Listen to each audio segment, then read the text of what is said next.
Pongámonos en los zapatos del niño que no sabe leer y escribir y que está en quinto de primaria o en sexto. ¿Ustedes se imaginan cuál es la presión social, la presión de sus compañeritos, del maestro, de la comunidad? El señalarlo, el decirle, oye, ¿cuándo vas a aprender a leer?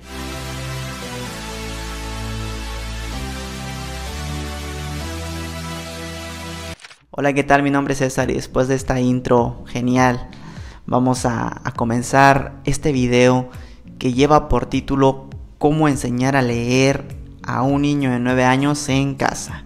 Y a muchas personas les ha de sorprender porque han de decir, ¿cómo es posible que un niño de 9 años, de 10 o de 11 o de 12 años no sepa leer y escribir? ¿En qué mundo estamos viviendo? Es difícil asimilarlo, lo sé, sin embargo es muy real. Y me consta porque he trabajado con ese tipo de niños y las técnicas que he utilizado afortunadamente me han favorecido. Hoy te las voy a compartir, hoy quiero que tengas esas herramientas porque más que nada quiero que tu hijo o ya sea tu alumno esté en las mismas condiciones que cualquier otro niño que sabe leer y escribir. Ya no lo hacemos tanto por el lado académico, sino tanto por el lado emocional. Número 1 es empatizar con el niño, entenderlo, sentir lo que está sintiendo para nosotros empezar a adentrarnos al mundo del niño. El niño nos va a decir cómo quiere aprender, ¿sí? En base a sus gustos y aficiones. Esta es una tarea de investigación del padre o ya sea del docente, en el que el docente o el padre van a entrar al mundo y van a empezar a indagar para descubrir cómo el niño quiere que le enseñen, cómo el niño quiere aprender, ¿sí? En base, como te comentaba, a sus gustos y aficiones, ¿sí? Lo repito, en base a sus gustos y aficiones. No le voy a enseñar o no le voy a mostrar algo que al niño no le interese. ¿Por qué? Porque de eso ya está aburrido y fastidiado. Esta podría ser la última oportunidad que tenga el niño, así que la vamos a aprovechar al máximo. Siguiente, vamos a utilizar alianzas, ¿sí? Queremos que el niño aproveche y se motive y vamos a utilizar alianzas. Puede ser un tío, puede ser un primo, un familiar que esté cercano y que inspire al niño para que se adentre a estos terrenos de la lectoescritura. Y bien, una vez de que ya tenemos a esa persona de confianza, le vamos a pedir apoyo para que esté constantemente llamándole o constantemente motivándolo, ya sea a la distancia o ya sea presencialmente, pero que el niño sienta ese apoyo, no solamente de sus padres, sino de un contexto en el que él se desarrolla. Por eso te comentaba que puede ser un primo, puede ser un amiguito, puede ser alguien cercano al niño. Quiero que visualices cuál es la forma en la que aprende tu hijo, ¿sí? No es lo mismo que te digan cómo tienes que aprender a cuál es tu naturaleza. Tenemos 3 estilos de aprendizaje. El primero es el visual, el auditivo y el kinestésico. El visual tiene que ver con la relación que yo tengo hacia las cosas tangibles, a lo que yo puedo ver, a lo que yo puedo sentir, a lo que yo puedo relacionar con colores, con formas. Esta es la parte visual. La parte kinestésica tiene que ver con la parte corporal, las sensaciones, la parte de tocar, de manipular, de mover, de desarmar, de construir.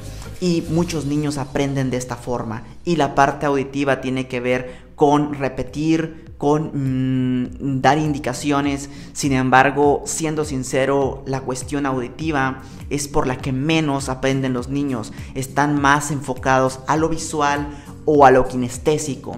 Y debemos de tomar muy en cuenta esto a la hora de que vamos a preparar el material, a la hora en la que vamos a instruir al niño, porque tenemos que saber qué material vamos a utilizar, cuál es el material concreto, ¿sí? Si va a ser visual o va a ser kinestésico o en todo caso auditivo. El método que te voy a recomendar es el silábico. ¿Por qué? Porque hay más material editable, hay más material en internet, lo puedes descargar y Es un método ya tradicional, pero es muy eficaz, ¿sí? Junto con este método, vamos a ir construyendo dentro del aula, dentro de la casa, que ahora ya es el aula, vamos a poner nuestro ambiente alfabetizador.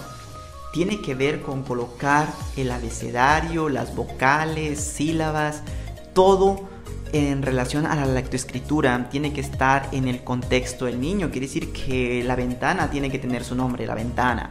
El refrigerador, la cama, la pared, todos los objetos de la casa tienen que tener sus nombres. O mínimo que tenga la primera letra con la que inicia. Por ejemplo, ventana, va a estar la V ahí pegada, para que el niño empiece a relacionar todo su contexto sea parte de su aprendizaje. Bien, también vamos a conseguir lo que es un silabario. El silabario debe ser y debe estar diseñado de manera sencilla, ¿sí? Yo estoy muy en contra de esos silabarios que están así largos y que traen un montón de como tarjetitas que se voltean.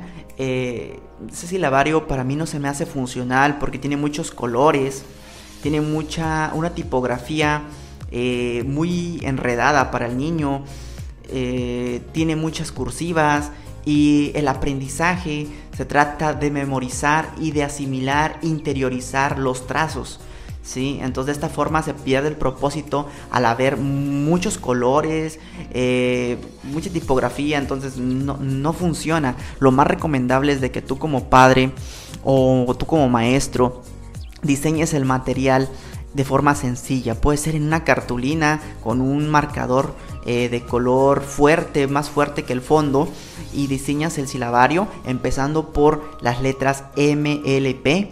Con esto vas a empezar a componer las primeras palabras, ¿sí? Todo en el contexto del niño, todo en palabras como mamá, papá, Pepe, todas palabras que son sencillas de asimilar con personajes, o bien todo tiene que ver con el interés del niño. Esas son las técnicas que vas a utilizar o las estrategias didácticas que vas a poner en práctica para tu niño que tiene 9, 10, 11 o 12 años y que no sabe leer y escribir.